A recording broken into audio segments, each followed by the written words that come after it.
Hello everyone, welcome to my YouTube channel English with R B. हम लोग यहाँ पर इंग्लिश के सेशन स्टार्ट करने वाले हैं। आज हमारा इंग्लिश का पहला सेशन हम स्टार्ट करेंगे पार्ट ऑफ स्पीच में से। उससे पहले हम समझेंगे पार्ट ऑफ स्पीच क्या है। अब देखो, हम अगर बात करें पार्ट ऑफ स्पीच की,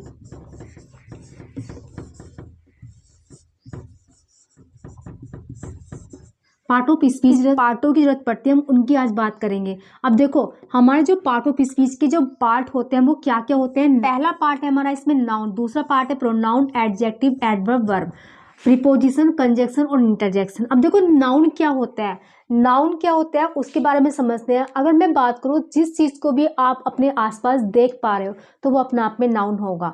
हम लोगों ने एक डेफिनेशन पढ़ी है, जैसे किसी भी वस्तु हो, प्लेस हो और थिंग हो, वो अपने आप में सब क्या होते हैं, नाउन होते हैं। यानी कि हमारे आसपास हमें जो कुछ भी दिख रहा है तो वो अपने आप में क्या होगा, नाउन होगा। अगर हम नाउन की छोटी सी डेफिनेशन की बात करें तो हम इसमें क्या बोल सकते हैं, नेमिंग वर्ड। यानी कि हम जिसको भी नाम दे सकते हैं वो अपने आप में क्या होगा, नाउन होगा।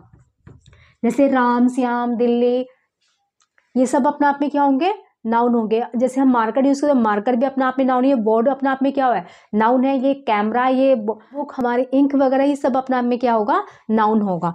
अब हम बात करेंगे प्रोनाउन। सबसे पहले हमें समझना पड़ेगा कि प्रोनाउन की हमें जरूरत क्यों पड़ती है। प्रोनाउन की हमें जरूरत क्यों पड़ती है, क्योंकि हमें नाउन को, अगर हम किसी भी चीज़ के बारे में बात करें, नाउन को हमें बार बार रिपीट करना पड़ेगा। तो उस रिपीटिशन से बचने के लिए हम लोग क्या यूज़ करते हैं, प्रोनाउन करते हैं, प्रोनाउन का यूज़ करते हैं। ठीक है, तो प्रोनाउन को ले हम क्या बोल सकते हैं, एक रिप्लेसिंग वर्ड हम इसको बोल सकते हैं। क्या बोल सकते हैं, रिप्लेसिंग वर्ड।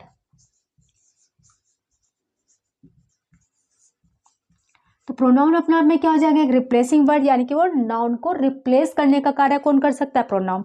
अब देखो, नाउन और प्रोनाउन की विशेषता बताने का कार्य कौन करता है, एडजेक्टिव। यानी कि एडजेक्टिव क्या करेगा, अपने आप में क्वालिफाई करेगा नाउन और प्रोनाउन को।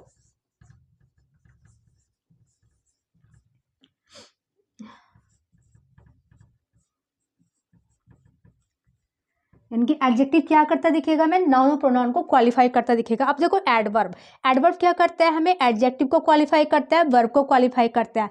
उसके अलावा एडवर्ब किस किस को क्वालिफाई करता है, आप हमें कमेंट करके जरूर बताइएगा कि एडवर्ब वर्ब और एडवर्ब के अलावा किस किस को क्वालिफाई करता है। तो एडवर्ब क्या होता है, एडवर्ब अपने आप में कार्य करता है क्वालिफाई करने का वर्ब को। ठीक है, तो एडवर्ब क्या करेगा, क्वालिफाई करेगा वर्ब को। वर्ब क्या होती है, कोई भी एक्शन वर्ब होती है, या कोई भी स्टेट, कोई भी अवस्था भी अपने आप में क्या होती है, वर्ब होती है। ठीक है, अब हम बात करते हैं प्रीपोजिशन की। देखो, प्रीपोजिशन क्या करता है, अपने आप में एक तरह से रिलेट करने का कार्य करता है एक वर्ड से दूसरे वर्ड को। प्रीपोजिशन क्या करते हैं, एक वर्ड से दूसरे वर्ड को रिलेट करने का कार्य करता है। जैसे स्पीच से रिलेट कर रहा है पार्ट को। ठीक है, यहाँ पर ये ऑफ प्रीपोजिशन जो है स्पीच को पार्ट से रिलेट करता चल रहा है। तो प्रीपोजिशन का मतलब क्या होगा, रिलेटिंग वर्ड।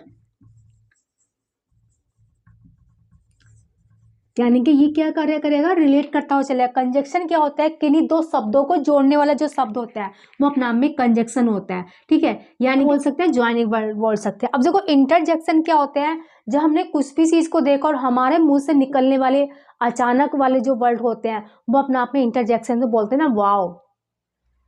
और जैसे हमारा चोट लेके हम क्या बोलते हैं, आउच। तो ऐसी कोई भी, जब भी ऐसे शब्द हमारे मुंह से अचानक निकलते हैं तो अपने नाम में इंटरजेक्शन होता है। तो हमने आज क्या सीखा है, पार्ट ऑफ स्पीच है कि नाउन क्या होता है, प्रोनाउन क्या होता है, एडजेक्टिव क्या होता है, एडवर्ब, वर्ब, प्रीपोजिशन, कंजक्शन और इंटरजेक्शन। ठीक है, अब देखो, हमें ये समझ के चलना है जो पार्ट ऑफ स्पीच में सबसे इंपॉर्टेंट चैप्टर क्या होता है। अगर हम पार्ट ऑफ स्पीच के सारे इंपॉर्टेंट चैप्टर की बात करें, सारे चैप्टर अपने आप में इंपॉर्टेंट होते हैं। जैसे फैमिली में हर पर्सन अपने आप में इंपॉर्टेंट होता है, तो वैसे ही पार्ट ऑफ स्पीच में सारे चैप्टर अपने आप में इंपॉर्टेंट है। लेकिन सबसे इंपॉर्टेंट, जैसे हमारी फैमिली में सबसे इंपॉर्टेंट कौन होता है, दादा या पापा। ठीक है, तो वैसे ही पार्ट ऑफ स्पीच में सबसे इंपॉर्टेंट कौन होता है, नाउन। अगर आपको पार्ट ऑफ स्पीच को बहुत अच्छे से समझना है तो उसके लिए आपको नाउन को बहुत अच्छे से समझना पड़ेगा। ठीक है, अगर आपने नाउन नहीं पढ़ा और आपने ये सारे चैप्टर पढ़े हैं तो कहीं ना कहीं एक चैप्टर से दूसरे चैप्टर को आप रिलेट नहीं कर पाओगे। तो आपको इसलिए सबसे अच्छे से जो पढ़ना है, पहले नाउन को पढ़ना है। नाउन से ही रिलेट होता चलेगा प्रोनाउन, प्रोनाउन से रिलेट होता चलेगा फिर एडजेक्टिव। यानी कि एक दूसरे से ये चैप्टर एक कहीं ना कहीं कनेक्ट होते चलेंगे। तो सबसे पहले हम जो पार्ट पढ़ेंगे वो पढ़ेंगे नाउन के बारे में। आइए अब बात करते हैं नाउन के बारे में। अब देखो नाउन क्या होता है, अगर हम छोटी डेफिनेशन के बारे में बोलें तो इसका हम क्या बोल सकते हैं, नेमिंग वर्ड। यानी कि जिस चीज़ को भी हम नाम दे सकते हैं वो अपने आप में नाउन होता है। जिसको भी हम कोई भी नाम दे सकते हैं वो अपने आप में क्या होगा, नाउन होगा। अब देखो नाउन को हम कैसे समझ सकते हैं, जिस चीज़ को भी हम देख पा रहे हैं उसके अलावा हम जिसको भी हम महसूस कर पाते हैं वो अपने आप में सब नाउन होता है। ठीक है, हम टच कर पाए या ना कर पाए लेकिन दोनों ही अपने आप में क्या होते हैं, नाउन होते हैं। महसूस भी कर सकते हैं उसको। ठीक है, बात करें नाउन की तो हमारे आसपास में जो सब दिख रहा है वो भी अपने आप में नाउन होगा। उसके अलावा हम जो सब भी हम महसूस कर पा रहे हैं वो भी अपने आप में नाउन होगा। या ऐसे समझ सकते हैं जिसको भी हम कुछ भी नाम दे पा रहे हैं तो अपने आप में नाउन होता है। यानी कि हम इसको क्या बोल सकते हैं, नेमिंग वर्ड। जिसको भी हम नाम दे सकते हैं वो अपने आप में क्या होता है, नेमिंग वर्ड होता है, यानी कि नाउन होता है। अब हम बात करेंगे, अगर हम नाउन की डेफिनेशन की बात करें तो the name of a person, place और थिंग। जिसको भी हम नाम दे पा रहे हैं, कोई पर्सन भी हो सकता है, कोई प्लेस भी हो सकता है और कोई भी थिंग भी हो सकती है, वो अपने आप में क्या होगा, नाउन होगा। अब नाउन के कई सारे पार्ट होते हैं। एक तो ये होता है कि प्रॉपर नाउन हो गया, कॉमन नाउन हो गया, कलेक्टिव नाउन हो गया, मटेरियल नाउन हो गया और अब्स्ट्रैक्ट नाउन हो गया। एक ये तरीका होता है। एक ऐसे होता है कि कॉन्क्रीट नाउन हो गया और अब्स्ट्रैक्ट नाउन हो गया। एक तरीका ये होता है, या एक तरीका ये होता है काउंटेबल हो गया और अनकाउंटेबल हो गया। तो पहले आज हम बात करेंगे काउंटेबल और अनकाउंटेबल के बारे में। काउंटेबल और अनकाउंटेबल।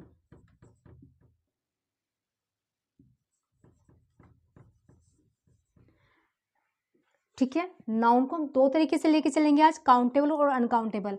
अब मेरे पास आपके लिए एक क्वेश्चन है, मुझे ये बताइए कि काउंटेबल जो वर्ड है ये अपने आप में वर्ड एडजेक्टिव है, नाउन है, प्रोनाउन है या एडवर्ब है या वर्ब है। आप हमें कमेंट करके बताइए काउंटेबल और अनकाउंटेबल जो ये वर्ड है अपने आप में किस तरह से फंक्शन करते हैं किसी भी सेंटेंस में।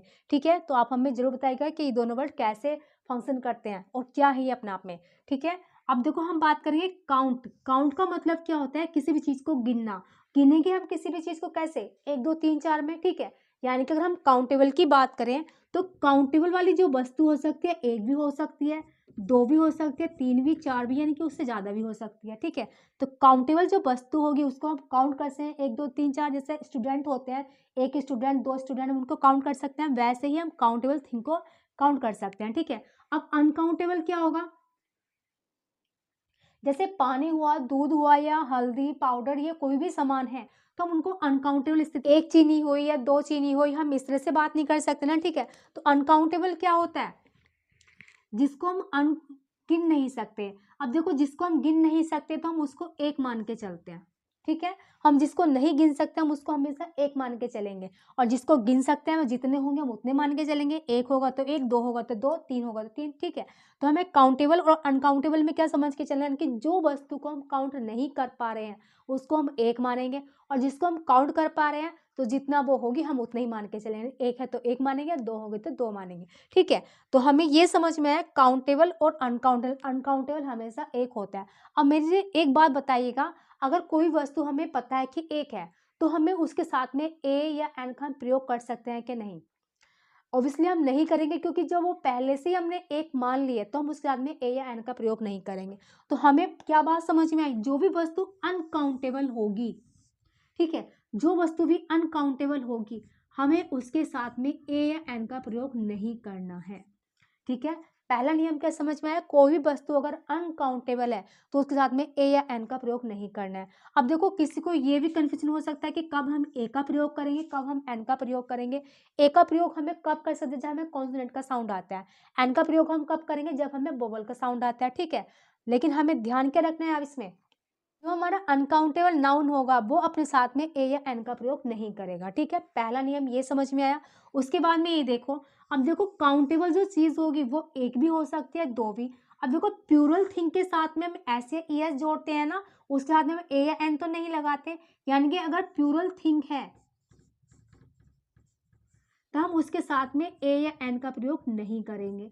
ठीक है, अगर प्लूरल है तो हम उसके साथ में ए या एन का प्रयोग नहीं करेंगे। लेकिन अगर कोई वस्तु एक है तो हम उसके साथ में ए या एन का प्रयोग करेंगे। ठीक है, तो पहला नियम क्या समझ में आया, वस्तु एक है तो हम ए या एन का प्रयोग करेंगे, अगर एक से ज़्यादा है तो हम ए या एन का प्रयोग नहीं करेंगे, और वो अनकाउंटेबल है, ऑलरेडी एक मान चुके हैं तो साथ हम ए या एन का प्रयोग नहीं करेंगे। तो ये नियम अच्छे से क्लियर हुआ। वस्तु एक होगी, काउंटेबल होगी तो हम ए या एन का प्रयोग करेंगे, अनकाउंटेबल होगी तो ए और एन का प्रयोग नहीं करेंगे। ये नियम बहुत ही इंपॉर्टेंट और बहुत एग्जाम में ये रिपीट होता है बार बार, ठीक है। अब देखो ये समझना है, अगर कोई भी वस्तु प्लूरल है तो हम उसमें एस या ई एस का प्रयोग करते हैं, ठीक है। अगर कोई भी वस्तु हमें प्लूरल बनानी तो उसमें हम क्या करेंगे, एस या ई एस का प्रयोग करेंगे, ठीक है। अगर कोई वस्तु हमारी एक होगी तो उसमें हम एस या एस का प्रयोग नहीं करेंगे, लेकिन अगर प्लूरल होगी तो हम उसमें एस या ई एस का प्रयोग करेंगे, ठीक है। अब देखो यहाँ पर समझना है, क्या हम अनकाउंटेबल वस्तुओं में एस या एस का प्रयोग कर सकते हैं, नहीं, क्योंकि हम उसको एक मान चुके हैं तो हम उससे प्लूरल बनाने की कभी जरूरत नहीं पड़ेगी। अगर अनकाउंटेबल की बात करें तो हम इसमें कभी भी एस या ई एस का प्रयोग भी नहीं करेंगे, ठीक है। अनकाउंटेबल में हमें कभी भी एस या यस का प्रयोग नहीं करना है, क्योंकि हम उसे ऑलरेडी एक मान चुके हैं। तो अब हमें दो नियम समझ में आए कि अनकाउंटेबल में कभी भी हमें ए या एन का प्रयोग नहीं करना है, और अनकाउंटेबल में कभी भी एस या एस का प्रयोग नहीं करना है, ठीक है। अब देखो तीसरी बात हम यहाँ पर समझते हैं, जो वस्तु में हम ए या एन का प्रयोग कर रहे हैं तो उसमें हम एस या एस का प्रयोग नहीं करेंगे। तो हमें दो नियम समझ में आए, काउंटेबल में कभी भी ए एन का प्रयोग नहीं करना है, एस या एस का प्रयोग नहीं करना है।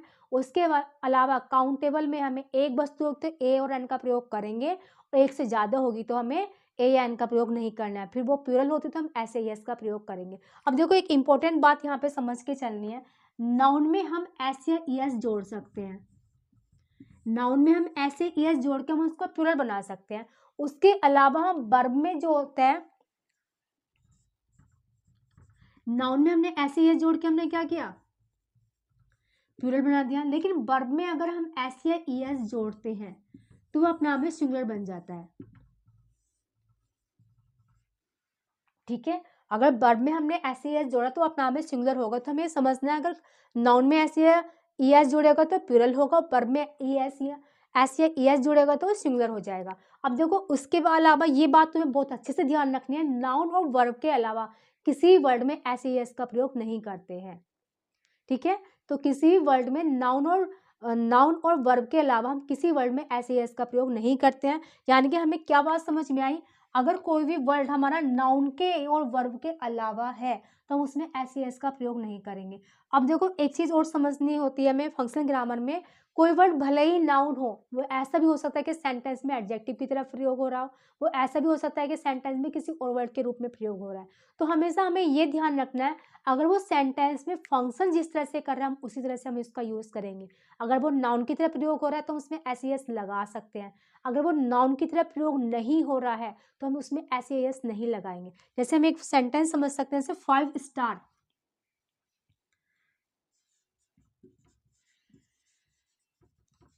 ठीक है। तो 5 स्टार्स ये हो सकता है, अगर हम बोले 5 स्टार्स होटल,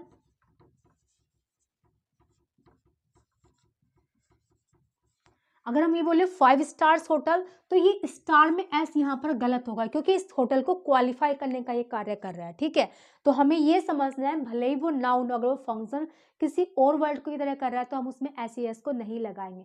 तो आज हमने सीखा नाउन के बारे में, जो काउंटेबल होता है और अनकाउंटेबल होता है, उसमें अलावा हमने उसमें 3 नियम समझे कि कब हम उसमें हमें अगर नाउन हमारा अनकाउंटेबल होता है तो उसमें हमें ए या एन का प्रयोग नहीं करना है, नाउन हमारा अनकाउंटेबल होता है तो हम उसमें एस या एस का प्रयोग नहीं करना है, नाउन अगर हमारा काउंटेबल होता है और सिंगुलर होता है तो ही हमें ए या एन का प्रयोग करना है, प्लूरल होने पर हम उसके साथ में ए या एन का प्रयोग नहीं करेंगे। तो आज की वीडियो आपको कैसी लगी कमेंट करके जरूर बताइएगा। चैनल पर आप नए हो तो चैनल को सब्सक्राइब करना बिल्कुल ना भूलें। आज की वीडियो में फिलहाल इतना ही। जय हिंद, वंदे मातरम।